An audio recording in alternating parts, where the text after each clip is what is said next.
le sentenze degli organi della giustizia amministrativa non possono essere non condivise, ma c'è poco da commentare. A me spiace molto che non sia stato tenuto in debito conto il fattore di fragilità di quest'opera e i danni che potrebbero conseguirne a seguito di questo prestito, che rischia di limitarne per molti anni la possibilità di esposizione in Veneto.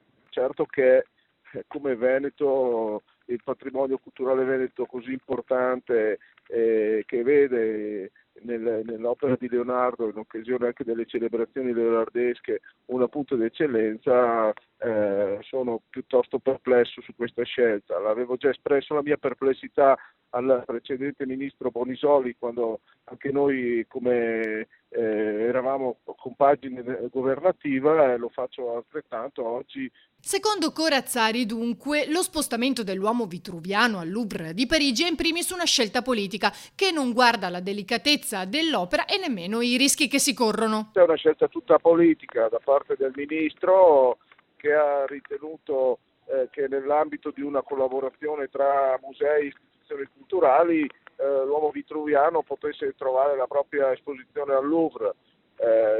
Nel merito è sempre corretta la collaborazione, però ricordo che c'erano stati dei fattori di allarme sull'opera, la fragilità dell'opera e le conseguenze dannose a carico dell'opera che potevano essere determinate dallo spostamento, che avrebbero fatto presupporre una maggiore cautela.